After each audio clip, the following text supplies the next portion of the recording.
este espacio donde vamos a estar conversando justamente de cómo nos puede apoyar Azure para habilitar almacenamiento, ya sea porque en nuestra organización nos estamos quedando cortos con los discos duros, con la SAN, o bien tenemos el límite donde no podemos llevar nuestra información fuera de nuestra red local y realmente nuestros usuarios necesitan consumirlo hoy en día desde otras ubicaciones.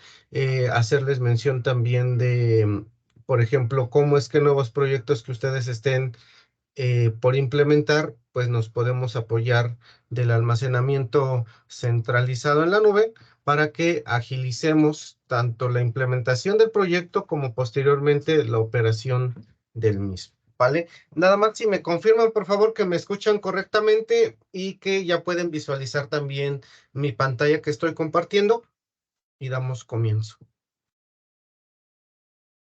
Listo, Uri. Sí se ve. Sí, Perfecto. se puede visualizar. Súper, perfecto. Muchas gracias. Vale, entonces vamos a comenzar. Mi nombre, Uriel Rodríguez, ya con algunos años de experiencia dentro de la plataforma de Azure y en general con las tecnologías de Microsoft. Mi objetivo hacia ustedes, pues, es en esta sesión transmitirle los conocimientos referentes a storage, resolver dudas que se presenten durante la sesión y de forma general apoyarles tanto en temas de arquitecturas, en temas de dimensionamiento, dudas técnicas, dudas comerciales también referente a Microsoft Azure. Entonces, más allá, independientemente de esta sesión, cuentan con nuestro apoyo para cualquier duda que ustedes tengan referente a Microsoft Azure. Perfecto, entonces vamos a comenzar justamente con los almacenamientos dentro de Azure. Son bastantes los componentes que tenemos versus on-premise, bastantes ventajas. Una de ellas es la durabilidad de la información, también de los discos. Cómo es que en ocasiones cuando uno adquiere un disco en on-premise, pues tiene cierta caducidad. En este caso, al llevarnos la información hacia Azure, se garantiza mayor disponibilidad de la información, no hay como tal una caducidad fija. Esto sobre todo porque los discos como tal ya no ocupamos un disco solamente, sino que ocupamos un arreglo de discos y Microsoft es el responsable de estar dando el mantenimiento, de estar reemplazando aquellos discos que están ya siendo obsoletos o que están teniendo algún incidente. Bueno, ellos lo cambian garantizando que no se pierde la información. Otro punto importante también es el tema de la seguridad, algo que es un tema de corresponsabilidad tanto de ustedes, de nosotros y del fabricante. En este caso, Microsoft garantiza la seguridad de los discos de la información en sus data centers, pero adicional también ofrece herramientas para que nosotros aumentemos la seguridad que estamos dando a ese almacenamiento. Por ejemplo, Microsoft dice, bueno, dentro de mi data center yo garantizo que las personas ajenas a la organización no van a poder tener acceso, que los discos están cifrados, por ejemplo, con BitLocker, o que no van a poder tener acceso como tal de manera física, o que cuando acaba el ciclo de vida de ese disco duro, nosotros lo eliminamos adecuadamente haciendo borrados en duro, eliminando por completo el disco duro de tal forma que no se pueda ya recuperar la información. Pero también de nuestro lado está que habilitemos dentro de Azure la solución de manera segura, que el tránsito de información sea por los canales adecuados y de parte de ustedes también que visualicen quién va a poder acceder a esta información con las credenciales adecuadas, si necesita ser esta persona un administrador o solamente necesita visualizar, e inclusive por temporalidades, ¿no? Este usuario solamente lo va a poder visualizar en ciertas fechas y posteriormente ya no. Entonces, ahora tenemos componentes de seguridad avanzados que podemos estar robusteciendo a lo que nosotros almacenemos dentro de Azure. Tenemos también mayor disponibilidad de la información porque lo podemos colocar en un solo data center o lo podemos estar colocando en diferentes zonas geográficas para que en dado caso que llegue a suceder algo en alguna región dentro de Azure, bueno, tenemos replicada la información en otra región y podemos hacer el switch de manera muy ágil para que podamos volver a acceder a nuestra información. Algo también que hace sentido es que estos storage son compatibles con varios tipos de código, con bastantes también protocolos de comunicación que nos ayudan a que si nosotros venimos de un ambiente tradicional, donde acceden por SMB, donde acceden por credenciales de Kerberos, por REST, son compatibles, pero también ofrecen compatibilidad con los nuevos códigos, con las nuevas tecnologías que están saliendo para poder autenticar, de tal forma que dependiendo de nuestro proyecto o de nuestra necesidad que tengamos de almacenamiento, Azure nos ofrece diferentes tipos de storage para que justamente hagan sentido con lo que nosotros estamos utilizando o vamos a utilizar y complementándolo con la tecnología. Algo también que habilitamos de manera constante con el equipo es que hacemos escenarios híbridos. Es decir, se mantienen las organizaciones trabajando en on-premise con los equipos de cómputo, con algunos servidores todavía de manera local en su data center, pero la información la llevamos hacia Azure. De tal forma que intercomunicamos el ambiente de Azure con el ambiente de on-premise a través de canales seguros y establecemos un canal híbrido. De tal forma que los usuarios, los servidores, buscan la información y la información realmente ya vive en Azure, pero para el usuario, para los servidores, lo van a poder visualizar como si estuviera de manera local. Es decir, para ellos va a ser totalmente transparente en dónde se encuentra la información. Algo también importante a mencionar es que tenemos componentes de hiperescala, es decir, si nosotros vamos a implementar una solución que puede crecer demasiado en un corto tiempo, crecer o decrecer, o bien va a tener demasiadas transacciones en milisegundos, pues también lo tenemos permitido con soluciones. Obviamente, dependiendo la solución puede llevar también el costo, puede que algunas soluciones no necesiten tener demasiada disponibilidad o que la información se puede volver a crear, bueno, ahí lo podemos almacenar en un storage inicial, pero también tenemos storage con velocidades amplias y que nos ayudan también a retener la información y podemos transaccionar más rápido.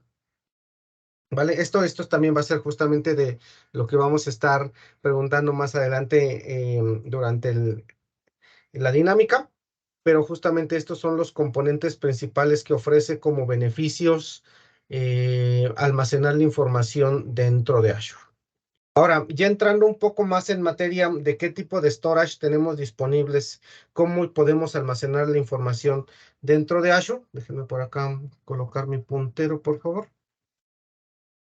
Tenemos los componentes que pueden visualizarse como si fueran en un esquema de infraestructura como servicio, donde prácticamente es donde habilitamos una máquina virtual y estas máquinas virtuales llevan discos o unidades de disco atachados. Esto es justamente el primer componente que nos menciona aquí como si fuera Azure Disk. Estos discos nosotros los vamos a habilitar y vamos a hacer referencia cuando los ocupemos principalmente dentro de una máquina virtual. Justamente durante la sesión vamos a estar explicando cada uno de estos tipos de almacenamiento. El segundo más utilizado es justamente el de Azure Files. Este componente de Azure Files es el que nos va a ayudar a reemplazar a los servidores tradicionales de file servers, ya sea con Windows o con Linux, que los utilizábamos para compartir carpetas o para que nuestros usuarios pudieran acceder remotamente a las carpetas de la organización. Ahora lo vamos a venir a reemplazar con Azure Files.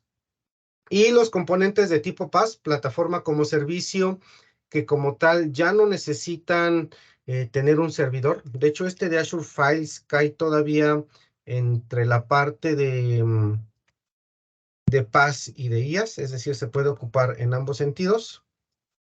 Entonces, puede que lo atachemos a un disco o a un servidor de Azure Files o lo mapeemos, o puede que trabaje también de manera totalmente independiente. Para el componente de PaaS, tenemos varias soluciones que una de ellas, las que más se utiliza, es el componente de blobs. Este componente de blobs como tal se utiliza en soluciones que necesitan almacenar demasiada información, no necesita ser información estructurada y no necesitan como tal mapearlos hacia un sistema operativo, ya sea Windows o Linux. Entonces ahí lo podemos utilizar. Rodo, no sé si tienes algún comentario.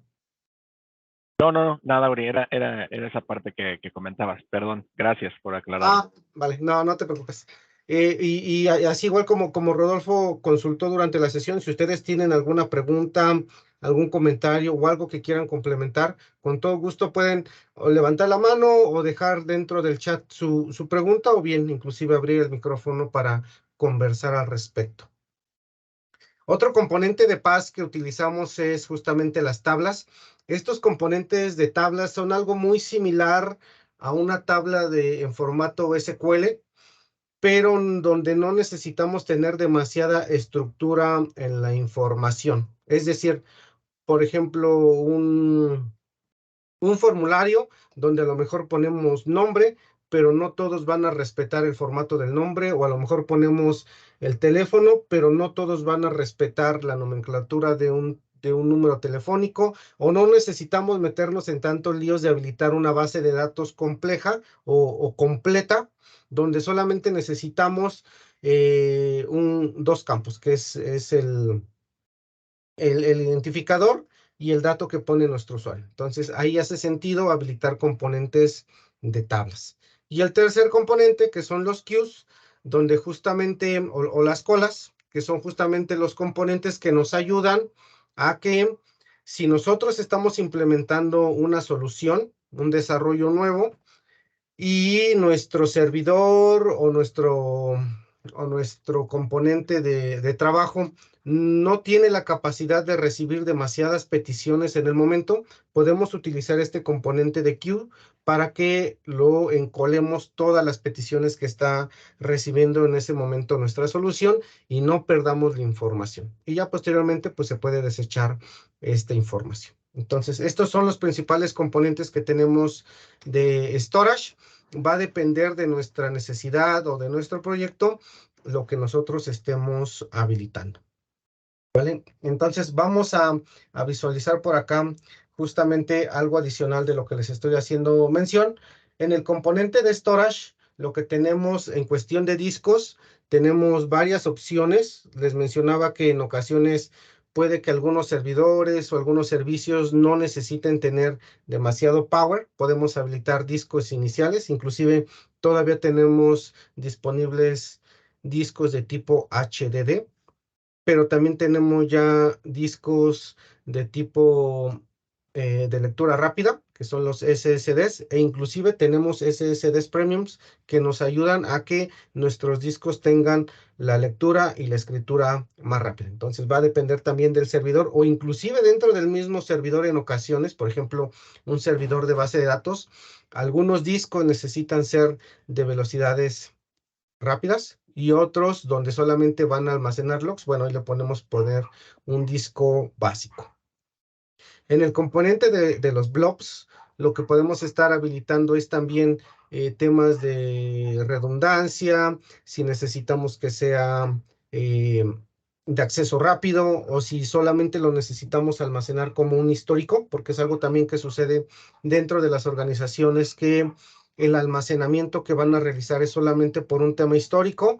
Nos ha tocado ejercicios de 10 años donde necesitan las organizaciones resguardar 10 años atrás la información solamente para temas de cumplimiento, para temas de auditoría que lo deben de mantener, pero realmente no lo van a consultar, solamente deben de mantener la información por si se llega a utilizar.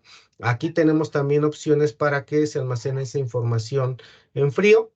Y obviamente pues reduce más el costo guardar esta información donde no la vamos a estar consultando versus aquellos tipos de storage donde necesitamos hacer transacciones ágiles. Bueno, ahí obviamente va a aumentar el costo, pero tenemos una mejor lectura, escritura de los discos. En los componentes de storage tenemos nativos de Azure, pero también soportamos soluciones de terceros, por ejemplo, Azure NetApp o soluciones adicionales que pueden anclar sus soluciones de disco para que ofrezcan soluciones muy específicas. En componentes de traer información hacia Azure, y esto lo menciono, vamos a mencionarlo también más adelante, pero hay formas de llevar storage físicos hacia Azure. No aplican de momento en México, tal vez a futuro, tal vez a principios del siguiente año pueda que estén disponibles. Cómo es que nos podemos llevar discos físicos donde son demasiadas teras de información y pasarlos por una red no es tan factible o no es tan rápido. Bueno, tal vez podemos visualizar algunas opciones donde empaquetamos el disco y lo llevamos de forma física hacia Azure. Y también los componentes de storage que les mencionaba, donde podemos habilitar o podemos inclusive reemplazar los file servers tradicionales, ahora implementando file sinks, donde como tal ya no necesitamos cajas, sino solamente que los usuarios puedan acceder a este tipo de storage y que la información ya no esté local, que ahora la puedan visualizar desde cualquier ubicación, siempre de manera segura. Algo que seguramente va a hacer sentido en la sesión es justamente hablar de las regiones de Azure. Mencionar que Azure es de las nubes que tiene mayores regiones. Cuando hago referencia a las regiones, me refiero a los data centers que Azure tiene disponibles para la solución. En este caso, los más cercanos que tenemos es South Central. Ya está en México también la nueva región de Azure, que va a estar ubicada en Querétaro. Está próximo a lanzarse para que pueda ser utilizado al público en general. De momento todavía se encuentra en una fase de solamente algunos grupos pueden estar realizando pruebas, pero ya próximamente, y se tiene planeado que a finales de este año, a principios del 2024, ya esté disponible de manera general. Eso no quiere decir que hoy en día no sea funcional las regiones que Azure tiene. Realmente tienen buenas velocidades. La que va a tener en México va a reducir la latencia, pero va a ser mínimo. Prácticamente no impacta en escenarios comunes. Sí, donde se necesitan demasiadas transacciones, bueno, va a haber mejor disponibilidad. O en escenarios donde marcan todavía que la información no puede salir del país, bueno, ya va a estar disponible esta región en México. Realmente lo que nosotros hemos visualizado es que prácticamente ninguna ley o ninguna certificación o alguna ISO menciona que debe de estar sí o sí dentro de México la información, sino más que nada visualizan que la información esté segura dentro de algún data center. Entonces, en este caso, justamente lo podemos estar colocando en South Central de momento, que es lo más cercano. Y aquí hago mención a este mapa porque justamente en el siguiente slide vamos a estar visualizando los temas de redundancia local, redundancia por zonas, redundancia geográfica. ¿Vale? Entonces, hacerles mención que estos puntos azulitos que nos menciona aquí son regiones de Azure. Cada una de estas regiones todavía tiene zonas. Por ejemplo, una región, la región de South Central, está colocado justamente al sur de Estados Unidos y dentro de esta región todavía tiene data centers, es decir, puede tener diferentes edificios que no necesariamente está pegado el uno con el otro, sino que se encuentran dentro de la misma región e interconectados con anchos de banda importantes para no tener latencia. Entonces, dentro de una misma región podemos tener diferentes zonas. Y bueno, esto es justamente porque en el siguiente slide vamos a hacer mención de la durabilidad de la información dentro de Azure. Esto es de manera general, ya posteriormente lo vamos a estar visualizando en cada uno de los componentes en cuales se aplica la redundancia local, la redundancia por zonas o la georredundancia. Entonces, cuando nosotros habilitamos un storage dentro de Azure, lo primero que nos va a preguntar es cómo quieres que lo habilitemos. Si quieres que sea una redundancia local. En este caso, cuando le damos clic en una redundancia local, es un costo más bajo y lo tenemos solamente en una región. Pero no solamente lo tenemos en una región, sino que lo tenemos en 3 réplicas, es decir, tal vez dentro del mismo rack del servidor lo tenemos partido o tenemos la copia de la información en 3 discos, de tal forma que si el disco 1 llega a fallar, podemos acceder a la información de manera transparente. No tenemos que elegir, quiero el disco 1 o el disco 2, eso no lo vemos. Solamente vemos que la información está ahí, pero detrás de tenemos guardada la información en 3 réplicas diferentes dentro del mismo rack. Entonces, a pesar de que lo habilitemos en una redundancia local, tenemos copias adicionales o réplicas de esa información, ¿vale? Posteriormente, lo que tenemos es la redundancia por zonas. No sé si alguien hasta aquí tenga alguna duda o algún comentario. Vale, súper, prosigo. Gracias. Posteriormente, se me está filtrando un poquito de audio. Voy a poner un momento. Listo, creo que ahí quedó.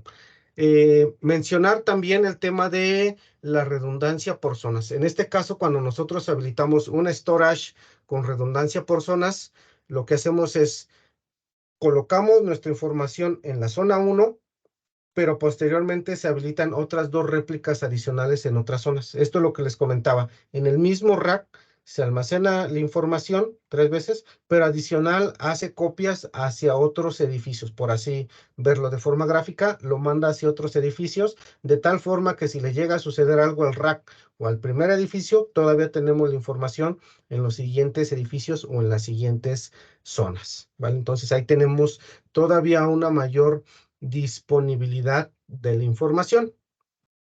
Y posteriormente tenemos la redundancia por región. En este caso, estaríamos colocando la información en la región, por ejemplo, sur, y va a ser una copia hacia otra región. Por ejemplo, puede ser hacia el norte de Estados Unidos. Manda la información para allá, de tal forma que si le sucede algo al disco, tenemos la información en el mismo rack en otro disco. Si nos falla todo el rack, tenemos la información en otra zona, y si nos falla también esa zona, tenemos la información en otra ubicación geográfica. ¿En qué va a depender? En dónde lo habilitemos va a ser prácticamente en cómo esa información es trascendental para la organización. Por ejemplo, si es algo que es de manera temporal y que esa información se puede reconstruir de manera ágil, o que solamente son logs temporales, por ejemplo, que posteriormente sabemos que ya no los vamos a necesitar, bueno, lo podemos habilitar en una redundancia local. Pero si hablamos a lo mejor de temas de facturas o datos personales, o información que no se puede reconstruir de manera fácil, bueno, valdrá la pena guardarlo en una redundancia geográfica. El último punto que nos menciona es justamente igual la redundancia geográfica. La única diferencia es que en dado caso de que nos llegue a fallar la región, en esta primera opción tenemos que hacer el cambio totalmente manual para poder acceder a la información. En este caso, cuando hacemos una redundancia geográfica con lectura, prácticamente el cambio lo podemos hacer semiautomatizado para que hacia la solución o hacia los usuarios sea totalmente transparente cómo es que están accediendo a la información.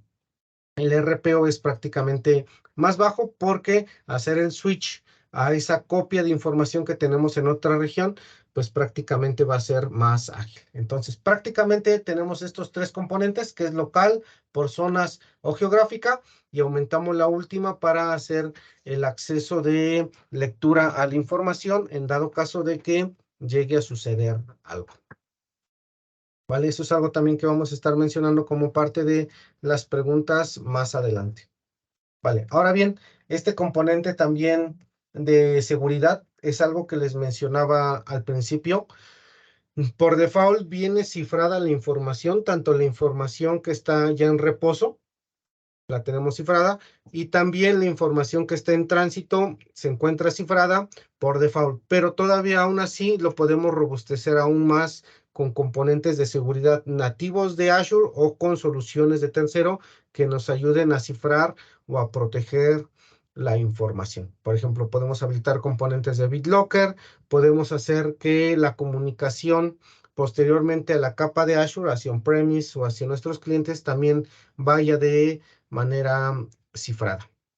Adicional, podemos complementarlo con componentes como Security Center que nos ayudan a habilitar componentes de XDR para que todavía agreguemos una capa adicional de seguridad, tengamos una prevención de algún ataque y todavía podemos monitorear o inclusive responder ante algún tipo de ataque. También lo podemos complementar con Sentinel para justamente hacer este conjunto de seguridad. Y también algo que podemos estar habilitando adicional a esto es, por ejemplo, lo que veíamos en la sesión anterior, el componente de Azure Backup, para que aún adicional a las copias que les mencionaba, todavía podemos hacer un respaldo de la información por si llega a suceder algo, por ejemplo, un ransomware o algo similar. Bueno, tengamos una copia de nuestra información.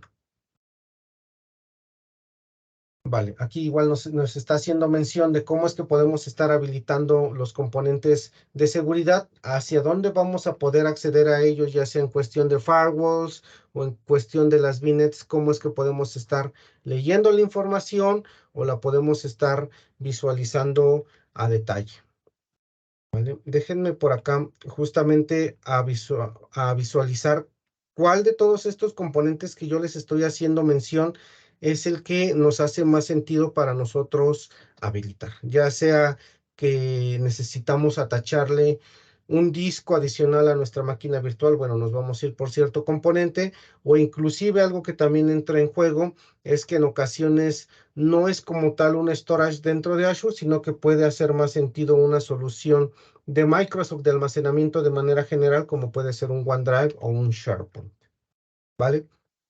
Vamos a visualizar el primer componente de ellos, que es justamente los discos dentro de Azure, que es algo que les hacía mención, donde hacia una máquina virtual nosotros le podemos estar atachando discos premium, donde tenemos un rendimiento aprovisionado basado en discos SSD y todavía aparte de que son SSD, todavía le podemos robustecer o dar mayor velocidad con discos premium. Pero si nuestras máquinas son iniciales o no necesitan tanta lectura o escritura en los discos, podemos habilitar todavía discos en HDD. Son más económicos, pero también tienen lecturas más lentas. Ahora bien, y es algo que vamos a estar viendo durante la sesión, es que no son discos solamente como tal de manera física, sino que ahora vienen a ser discos administrados.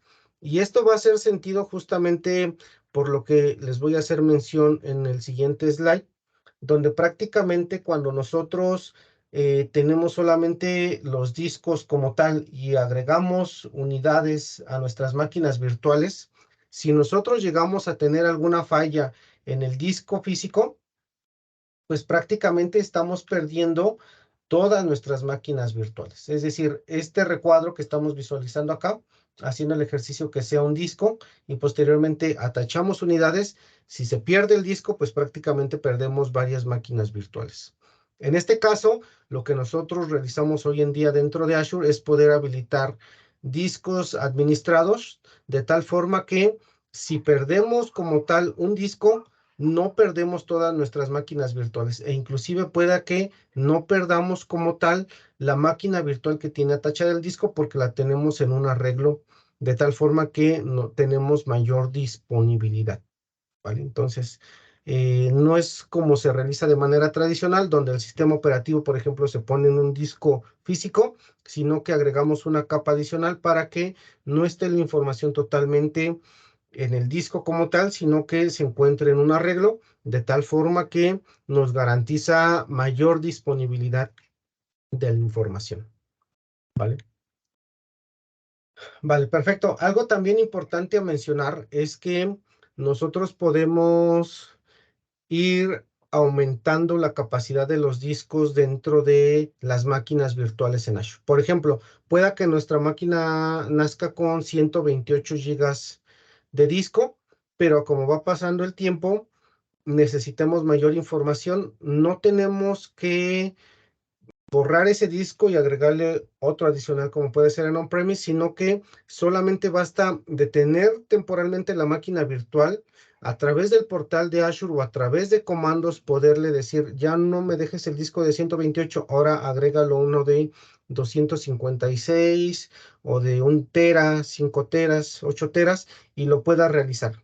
Reiniciamos o volvemos a iniciar la máquina y prácticamente ya tenemos el cambio en nuestro disco sin perder la información que teníamos previamente.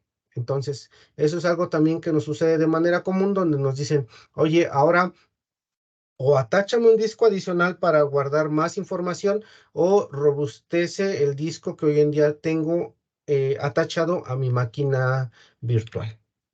¿Vale? Esto justamente es bastante ágil. Aquí lo menciona en 5 minutos. La verdad es que lo podemos realizar en menos tiempo. Si hay que hacer una planeación mínima, por ejemplo, para ver a qué hora podemos detener la máquina virtual y hacerle el cambio de disco o ponerle el nuevo valor, pero prácticamente lo estamos realizando en cuestión de minutos, poderle robustecer el disco que tiene atachado. Aquí, como en forma de resumen, ¿qué es lo que nos están ofreciendo estos discos administrados o atachados a las máquinas virtuales? Es que tenemos mayor disponibilidad. eh, También tenemos una administración simple y segura porque lo hacemos desde el portal de Azure. No tenemos que estar ejecutando ningún tipo de comandos o estar yendo a diferentes tipos de consolas, sino que lo realizamos desde el mismo portal de Azure. Y también algo que nos ofrece es mayor o tener escalabilidad porque lo podemos habilitar de manera local, pero también estos discos lo podemos poner en un arreglo de zonas o de forma geográfica para que tengamos inclusive alguna tolerancia hacia algún fallo. ¿Vale? Aquí, bueno, justamente nos está haciendo mención de cómo es que podemos estar administrando o cómo es que se visualizan estos discos administrados, ya sean discos estándares o discos premium. Y algo también que vamos a estar viendo más adelante es que cómo a partir de una imagen de un sistema operativo, de una máquina virtual, nosotros la podemos capturar y posteriormente lanzar N cantidad de máquinas virtuales basados en esta imagen que nosotros hemos generado. ¿Vale? Ahora bien, como buenas prácticas dentro de los discos administrados, es utilizar discos premium para aquellos servicios o aquellos servidores que van a ser totalmente productivos. Para las nuevas cargas de trabajo, ya no utilizar discos legacy, que son los discos que les hacía mención, donde nosotros prácticamente atachamos discos tradicionales que ya no pueden ser administrados. Hoy en día podemos utilizar los discos administrados para tener mayor disponibilidad de la información. ¿Vale? Más adelante, durante la sesión, vamos a visualizar justamente el tipo de discos que podemos atacharle a una de estas máquinas virtuales. Vamos a ver el segundo componente importante de los más comunes que se utilizan dentro de Azure, que es el componente de Azure Files.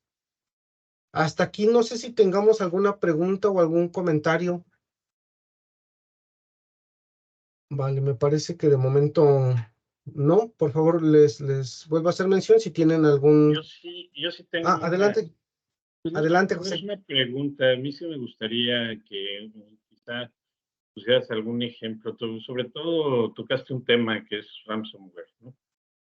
Creo que es algo que está ocurriendo mucho en las empresas, incluso en empresas muy grandes con una infraestructura de seguridad muy buena, que pues, este tipo de ataques llegan a penetrar por medio de phishing o algo así. Y bueno, hemos visto muchas empresas nosotros en crisis con este tema, ¿no? Entonces, si pudieras comentar algo sobre el tema de ransomware, de cuál es la solución exacta para poder proteger esto, pues te lo voy a agradecer mucho. Claro que sí, José. Y algo también que hay que desmitificar, porque es importante, es que no llevando la información a Azure ya vamos a ser totalmente susceptibles de este tipo de ataques, sino que necesitamos robustecer la información y los canales de comunicación hacia esa información.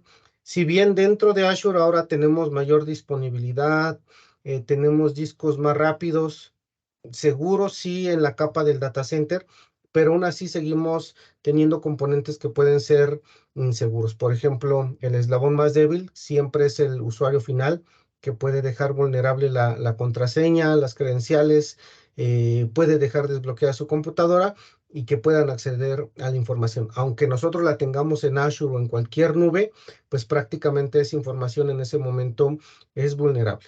En específico, con los componentes de ransomware, nos ha tocado casos también que dentro de Azure pues llega a haber infecciones, ya sea que fue a través de internet, como mencionas tú, a lo mejor algún phishing, pero también cuando hay una comunicación híbrida puede haber ese contagio.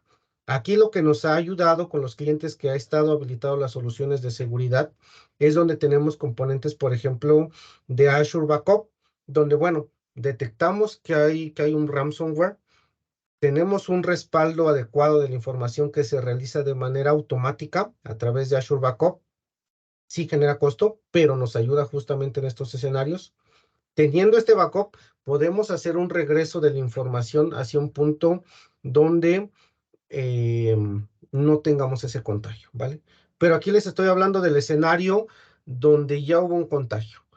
Para visualizar previamente o tratar de prevenir en medida de lo posible este ataque es habilitando componentes avanzados de seguridad. Por ejemplo, componentes como Azure Security Center a través de Defender, donde nos ayuda justamente a poder proteger, a prevenir que tengamos algún ataque de ransomware. O inclusive habilitar componentes de monitoreo avanzados como puede ser Azure Sentinel, que nos ayuden tanto a prevenir, pero posteriormente a hacer un tema de hunting, donde, bueno, ya vimos que alguna carpeta está infectada y la regresamos con el backup, pero ahora tenemos que investigar de dónde vino ese ataque o cómo es que se infectó. Bueno, podemos habilitar componentes como Sentinel para que podamos hacer ese hunting y realmente detectar de dónde provino el ataque y ahora sí, actuar en base a lo que nos arrojen estas herramientas de seguridad. Entonces, Muy bien. sí vamos a Creo tener que- mayor seguridad. Gracias, José. Sí, de hecho creo que tenemos un webinar, ¿no? Sí, sí. Que es el último y creo seguridad. que ahí es donde vamos a tocar ya más a fondo estos temas. Claro, claro, claro que sí, José, pero siempre es importante tener en cuenta estos componentes de seguridad para justamente, porque es información, robustecer cómo es que nosotros habilitamos componentes de storage en conjunto con las soluciones de seguridad para proteger a la información. Muy amable, muchas gracias. No, ¿de qué, José? Vale, entonces ahora vamos a visualizar el segundo componente, que es Azure Files. Este componente de Azure Files les mencionaba que viene a reemplazar, es justamente la evolución de los file servers, donde anteriormente pues teníamos un servidor como tal, lo teníamos integrado al directorio activo, teníamos la capa de sistema operativo, los discos o la SAN o las NAS integradas a este servidor y posteriormente le dábamos permiso a los usuarios a través de la red LAN para que pudieran consumir su información o visualizar las carpetas compartidas. En este caso, Azure ofrece un storage que ya no necesita ningún servidor, ya no necesitas visualizar tampoco la capa de la SAN o de las NAS, y solamente a través de este storage poder realizar o poderle dar a tus usuarios finales el acceso a través de las carpetas compartidas. ¿Cómo lo va a visualizar el usuario? Justamente en su explorador web, en la sección de carpetas compartidas, como si fuera de manera tradicional, le va a dar clic, por ejemplo, en la unidad Z y va a poder acceder a la información. El usuario final no se da cuenta de que la información ya se encuentra en la nube y lo mantenemos de manera segura. Lo mantenemos también con los componentes que veíamos en los primeros slides, si puede ser con una redundancia local, con una redundancia geográfica o por zonas.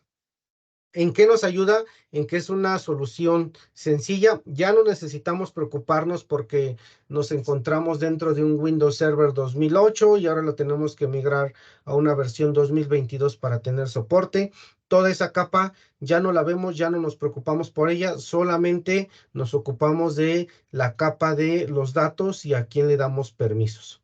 Es seguro porque los datos están cifrados, tanto los que se encuentran en reposo y los que se encuentran en tránsito dentro de Azure.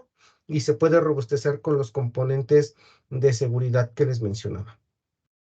Nos ayuda también porque es multiplataforma, no solamente va enfocado a servidores Windows, también podemos reemplazar o interconectar con servidores Linux o Mac OS a través de los protocolos estándares que utilizamos para la solución.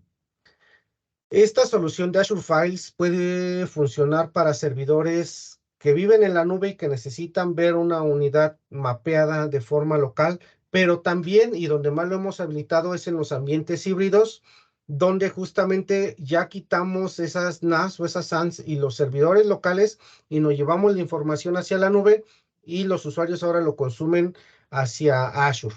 Justamente aquí hablamos de escenarios híbridos, donde ya no mantenemos la información en on-premise, sino ahora la mantenemos más segura dentro de Azure. Es flexible también porque, a diferencia de on-premise, no necesitamos ese servidor donde le almacenamos 1 tera de información y si nos quedamos cortos, pues prácticamente tenemos que esperar a que llegue un segundo disco. Aquí realmente en Azure pagas por lo que consumes. Puedes empezar con 100 megas de información y crecer el día de mañana a 5 teras. Ese storage va a estar disponible para ustedes por lo que utilicen. Y en base a como ustedes vayan creciendo o necesitando más storage, también va creciendo. Obviamente, en base a lo que ustedes utilicen, también va a ser el pago que ustedes realicen. Aquí justamente en el siguiente slide tenemos la gráfica, el primer caso de uso, donde hacemos el reemplazo de en varias oficinas, quitar la información de manera local y centralizarla en Azure. De tal forma que ahora cualquier oficina, cualquier usuario, independientemente de la oficina donde se encuentre, puede consumir la información de manera segura porque la tenemos centralizada dentro de Azure. También adicional a esto podemos poner servidores caché para que justamente no esté en todo momento la información en tránsito a través de la VPN, sino que tal vez información que ocupan de manera constante o de manera ágil, necesitan acceder a información, podemos poner servidores de lectura rápida que sirven como caché para que se almacene ahí temporalmente la información de manera local y posteriormente de manera programada, por ejemplo en la noche, que replique o que sincronice hacia Azure para llevarse toda la información que durante el día estuvo recopilando o que estuvo transaccionando. El segundo caso de uso que visualizamos más común es justamente cuando hacemos la migración de aplicaciones o de servidores hacia la nube. Aquí, por ejemplo, en vez de tener en on-premise almacenada la información de manera local, ahora nos la llevamos hacia Azure, toda la mayor cantidad de información y posteriormente vamos migrando los servidores. Esto nos ayuda justamente en un ambiente híbrido. Los servidores como tal, una vez que los hemos migrado, ya van a buscar la información en Azure, ya no necesitan hacer un regreso para buscar su información.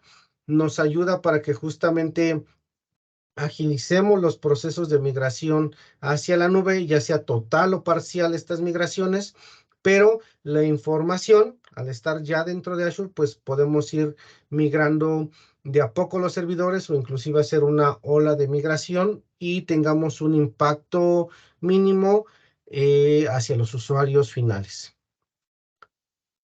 Vale, para el caso 3, algo que también tenemos de manera constante casos para estimación es en aplicaciones modernas, soluciones que están desarrollándose y que ahora van a nacer dentro de Azure. En este caso, por ejemplo, un caso práctico es donde un portal web que previamente guardaba la información en un disco de manera local, buscaron hacer la evolución para ahora llevarlo hacia un App Services dentro de Azure, que es este que visualizamos acá.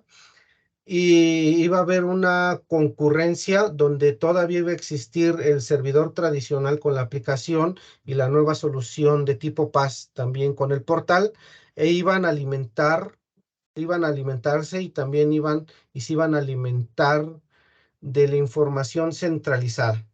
Entonces, colocamos un storage en Azure y lo que realizamos es, bueno, tanto el website local va a poder jalar información y alimentar información a este storage, pero también el nuevo portal que se está publicando ya va a poder obtener información de ese mismo repositorio y también va a poderlo alojar aquí mismo. De esta forma no tenemos pérdida de información, seguimos manteniendo todos los datos, pero ahora lo realizamos de manera centralizada.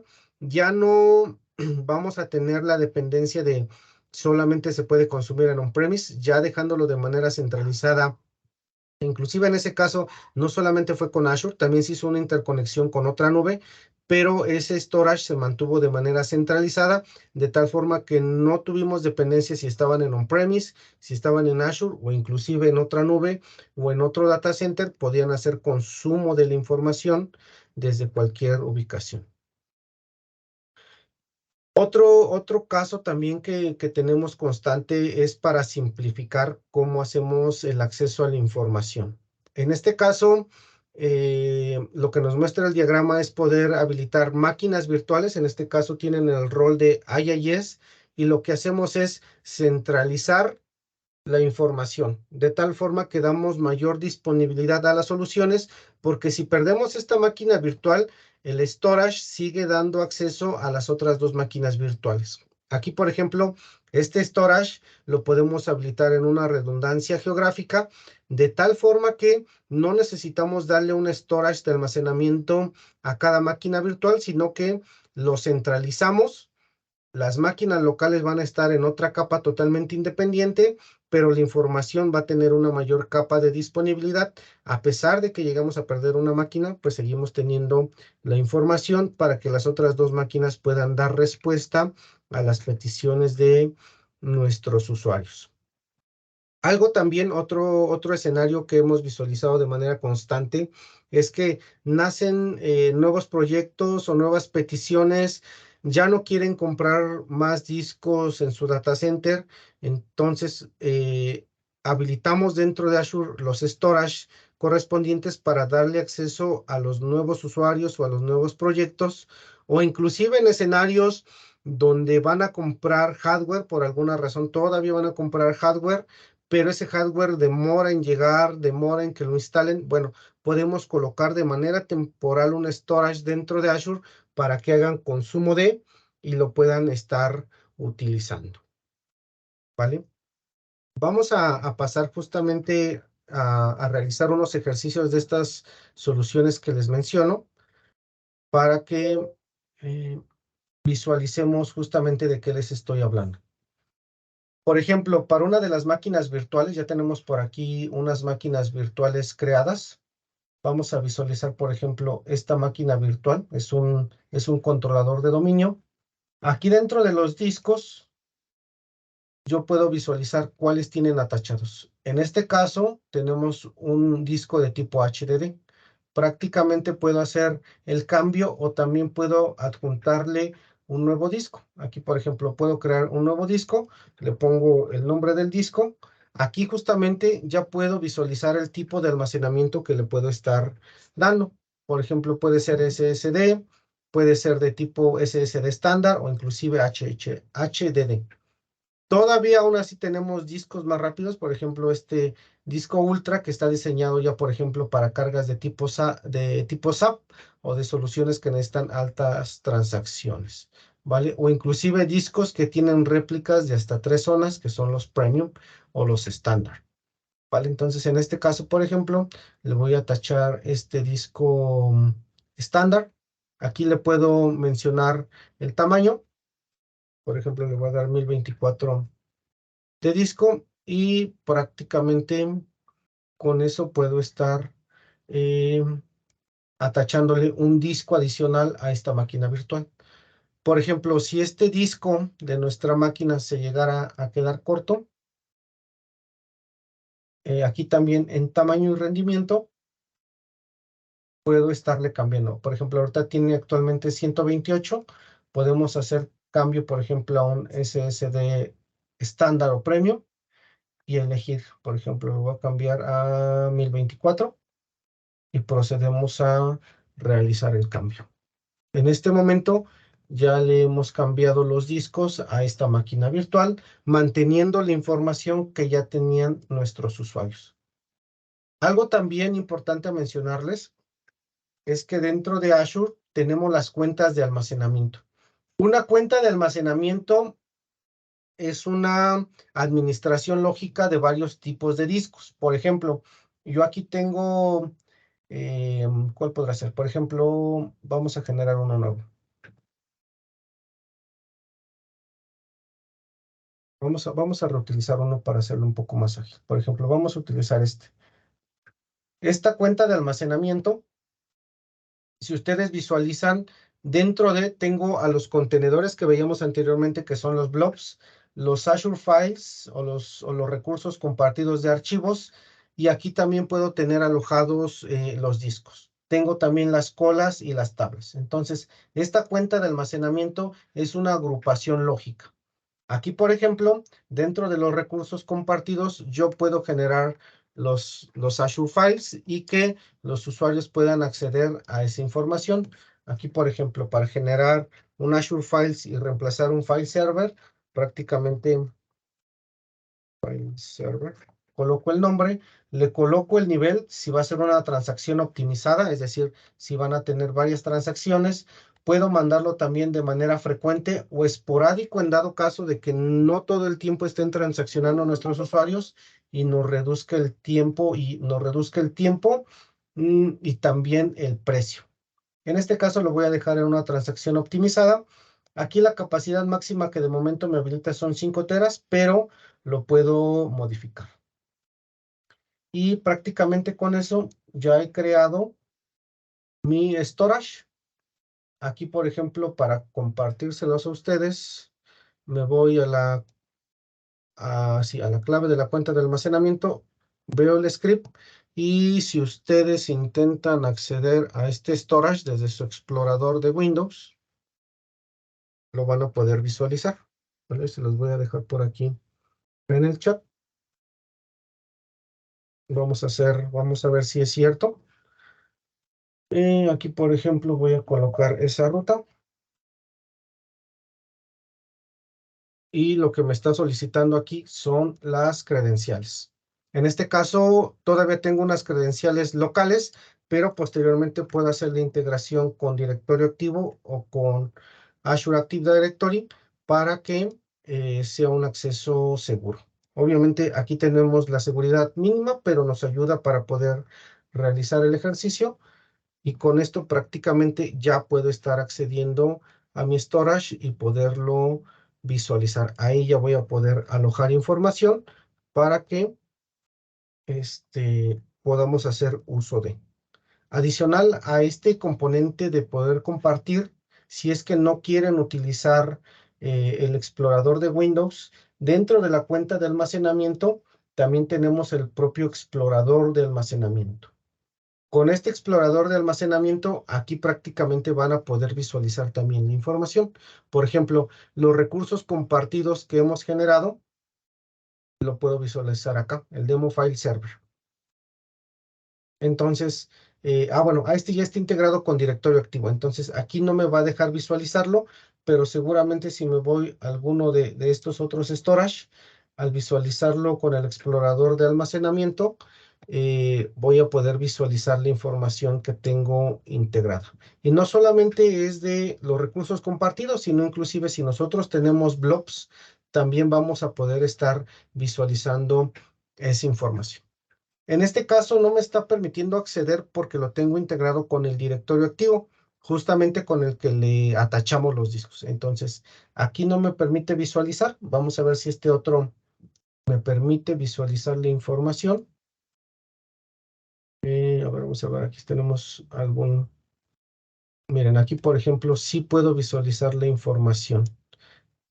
Aquí tengo, por ejemplo, un log. Esta misma información va a ser la que yo voy a poder visualizar si dentro del file server me conecto. Vamos a ver si puedo conectarme. Voy a ver el script. Voy a copiar esta ruta de acá. En este caso la ruta no la hice tan amigable, pero bueno, vamos a poder acceder a ella. Prácticamente necesito copiar esta ruta, o bien lo que puedo realizar también es copiar esta información al portapapeles, abrir un PowerShell ICE y correr ese script completito. Vamos a hacer el ejercicio. Voy a ver aquí, bueno, este mismo, vamos a hacerlo. Pego aquí el código y prácticamente lo ejecutamos para que nos permita hacer la conexión. Vale, vamos a visualizar que no tenga ninguna unidad Z. Sí, de momento no tengo ninguna unidad Z. Vamos a ver si pasó. Ah, vale. Sí, nos está mencionando que no voy a tener acceso por la autenticación, por los permisos que tengo también en este storage. Pero prácticamente con este script podría estar realizando la conexión para que dentro de mi explorador de Windows ya pueda visualizar la unidad Z. ¿Vale? Entonces, estos dos storage son bastante ágiles para poderlos generar, tanto el de los discos como el Azure File Share, para poder reemplazar a los file servers tradicionales, ¿vale? Yo me estoy pasando un poquito de tiempo, déjenme regresarme al tema de las preguntas ya para comenzar a hacer el cierre. Por favor, en el Inter, si tienen algún comentario, con todo gusto lo podemos estar visualizando. En el Inter vamos a ver la primera pregunta. Por favor, si me ayudan ahí a visualizar quién nos estaría dando la primera respuesta en el chat. Les voy a pedir que me ayuden a colocarla aquí en el chat para tener el orden adecuado. Y es, ¿qué solución de almacenamiento viene a reemplazar un file server tradicional? ¿Cuál de las opciones que hemos visualizado nos estaría ayudando a hacer el reemplazo de un file server, ya sea con Windows o con Linux? Ahora, ¿cómo lo podemos reemplazar con Azure? Perdón, recuerden que al responder estas preguntas, los quienes respondan, pues se ganan una tarjeta de Starbucks con valor de 500 pesos. Ya entregamos las que teníamos pendientes por ahí esta semana. Entonces, a ver quién sabe la respuesta. Correcto, puede ser algunas de las siguientes, puede ser Hablan de Amazon. ¿Sería Adelante. Azure Files? es correcto, Ángel, ¿verdad? Correcto. Correcto. Listo, Ángel, muchas gracias. Entonces ahí ya está anotada la primera respuesta. Vamos a Gracias, Ángel. visualizar la siguiente pregunta. Gracias, Ángel. Menciona 3 ventajas del almacenamiento dentro de Azure. Por ejemplo, lo que veíamos con el mapa, lo que veíamos por ahí de los tipos de discos, con los componentes que mencionábamos que tenemos una corresponsabilidad también. ¿Cuáles podrían ser estas 3 ventajas? Son varias ventajas, con que nos mencionen tres ventajas, vamos a tener la respuesta.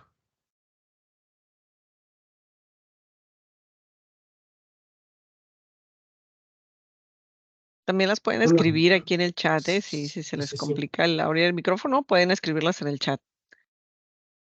Les voy a hacer mención de una, por ejemplo, el tema de, no importa que lo vuelva a describir la que yo mencioné, pero más o menos para hacer memoria, veíamos el tema de la disponibilidad, por ejemplo, es una de ellas. Pues Eh, yo Perdón, por tengo, acá Berenice García levantó la mano. A ver, adelante. La hiperescala, la durabilidad, que es híbrido. Súper, Berenice, perfecto. Sí, ahí con esas que nos mencionas, temas de seguridad también, temas de mayor disponibilidad, temas de agilidad también que nos ayuda los storage dentro de Azure. Gracias, Berenice. Y la tercera, 3 tipos de almacenamiento que podemos tener dentro de Azure, ¿vale? Una de ellas que veíamos por un repaso nada más puede ser el de las tablas que veíamos, ¿no? Pero las dos que hacíamos mención también, que es para las máquinas virtuales, para hacer el reemplazo también de los file servers tradicionales. La otra que nos servía para almacenar información en volumen. ¿Vale? Por ahí al principio veíamos esta tablita. Déjenme ver si Puedo hacer rápidamente por ahí el repaso de esta tablita, a ver si les hace sentido de las que les estoy haciendo mención. Aquí José Lemus levantó la mano. A ver, adelante, José. Súper, adelante, José. Son los discos, los files, los blobs y las tablas. Correcto, mira, justo, José, Muy bien. muchas gracias. Aquí está discos, files, blobs, tablas y los queues son el total de storage que tenemos disponibles o de manera general. ¿Vale? Listo, José. Pues listo, ya tenemos también la dinámica. Lupita, equipo, le regreso micrófono para ir haciendo el cierre. Claro que sí, muchas gracias. Gracias.